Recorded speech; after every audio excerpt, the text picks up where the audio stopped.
So I'm going to speak to you from a perspective of a counselor, a pastor, and also one who grew up in South Africa during the apartheid years under like really painful circumstances, and my journey of healing and freedom. And so what I have for us very briefly is, number one, we have to recover a theology of love. We need to recover a theology of love. In other words, we need to deeply be embracing and be captivated by the love of the Father. The Father's love is the one that's going to give us that healing balm that we need in our hearts as women, especially women of color, when we talk about racial healing and the trauma and even COVID-19. And so this is extremely important for us, especially as a pastor and as we lead, to really understand, for us to teach the importance of the love of the Father. Because the Father's love in your heart, both for women and men, will be able to give us that confidence, give us an assurance to move into the places of hope and healing that we need.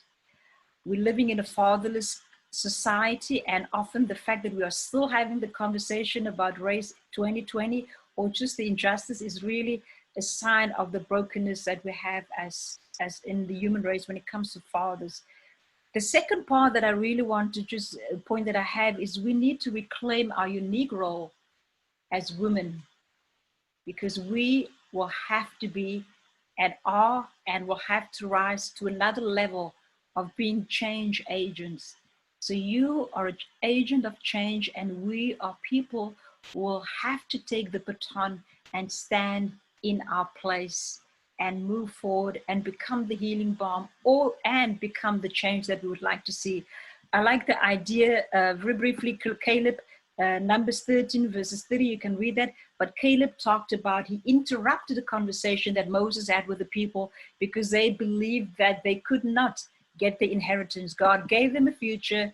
They said, no, we're too small. We don't have what it takes. And Caleb said, let's go up, take the land now, because we can do that.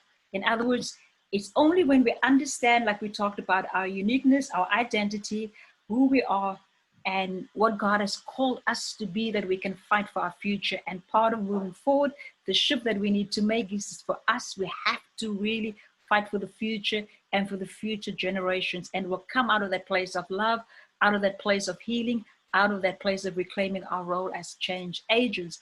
And for that, I have one of those stories that I don't know whether you've read this, but this is my best news story in the book of Numbers 27, 1-7, the daughters of Zelophehad, 5 powerful, amazing women. They were left without any inheritance. They were left poor, nothing, because their father died and he had no sons. And during that period of time, if you were a woman, you could not inherit. And you know what they did? And you can read the story further. They went together as women. They stood in the court and they asked Moses and the priest and the whole community, and they asked them and said, please give us the land, because we don't have anything. We want to build the legacy and the future of our father. And you know what Moses did? Moses went to God, and Moses said, God, what do I do? And I love that verse so beautifully. He says, God tells Moses, the women are right. Give to them the inheritance and everything that they've asked you for.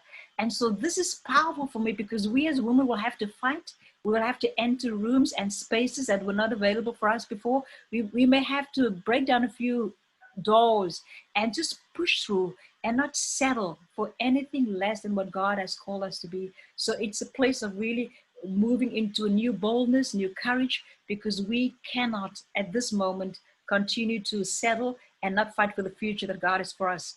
And part of that story really is for us, in that light of that same thing of your uniqueness. I believe, women, today my heart is really clear for us that we stand together, that we be united, that we fight for each other, that we have each other's back, and that we have that community that can really be transformational. And so the steps for that is just for us, because now I speak as a pastor, we need to equip and retool our pastors to navigate the healing and the racial healing conversation. We have to equip, retool our pastors to navigate the healing for racial conversations. We need that, because at this moment, not everyone has that capacity, and most of the churches are still led by men only.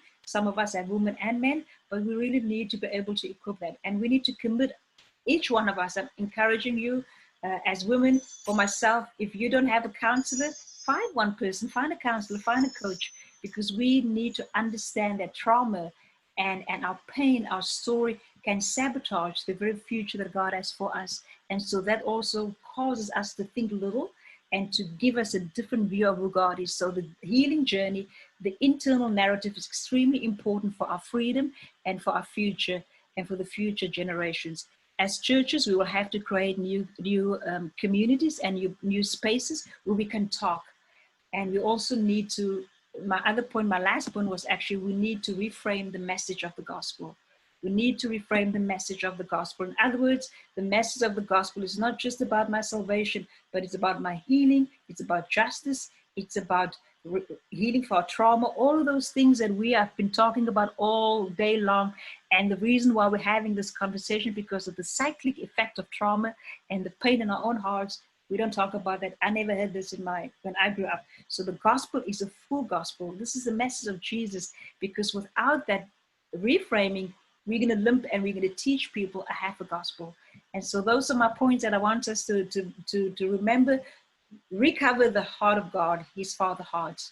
Understand your unique role and how God has placed you in your space to be an agent of change and to be someone who's going to bring about that freedom and that healing, because your own story is going to give you access to new doors and new environments.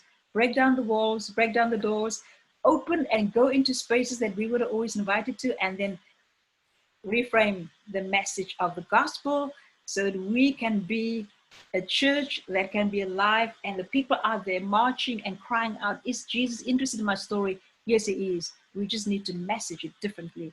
And so that's the shift that I believe that we have to make. Amen.